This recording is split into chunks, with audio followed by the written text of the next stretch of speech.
West Midlands MEP has been speaking out against plans to extend maternity leave for women. The European Union wants to extend maternity leave from 14 to 18 weeks. Nikki Sinclaire, who used to be in the UK Independence Party, opposed the idea in a speech in Brussels last night. Nikki, hi. What's wrong with having more time off? Firstly, you've got the facts on. They've actually voted to extend it to 20 weeks, not 18 weeks. Okay. And there's nothing wrong in principle with women taking longer time off in maternity, but we've got to face the facts that we're in at the moment. We're cutting public services, we're cutting back on public funding, and we can't afford this social legislation. And I've been asking the European Union to wake up from their Euro Disneyland. They're increasing their budget by 5.9%. while the rest of the European nation states are actually cutting back on public spending. People have been made redundant. In an ideal world, yes, we would want to obviously extend maternity leave, but we simply cannot afford it. This will affect small businesses who do not want this legislation. It will cost the UK £2 billion a year. Bearing in mind that the European Union costs us £16 billion a year, we wouldn't need these public sector cuts if we weren't in the European Union.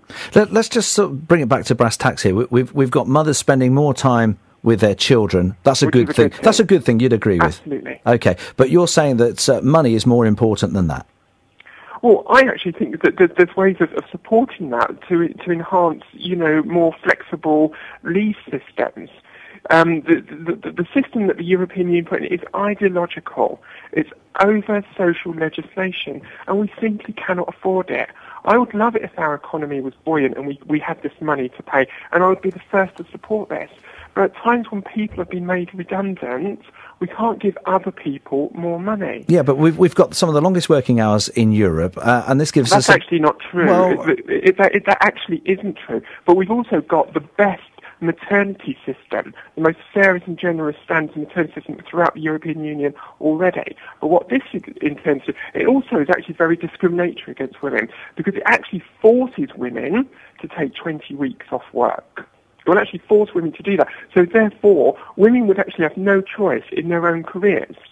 And it will take women back to the 1920s, because let's be honest, employers will not employ women of childbearing age, because they simply would not be able to afford the social legislation. Well, that's another issue altogether. No, it's actually a very real issue. It's actually a very real issue because, and it wasn't just me, it was actually MEPs from all the parties last night said if this passes, it will discriminate against women.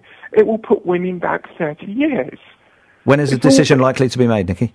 Well, there's a vote on Wednesday, but this has been going on about 18 months. But again, it's another example of the European Union not understanding real people, real lives, the real cost, and it costs us £45 million a day, and we're better off leaving the European Union, governing our own, and maybe if we were outside the European Union, we could afford these maternity benefits. Nikki Sinclaire, many thanks, MEP in the West Midlands. Should parents have more maternity leave?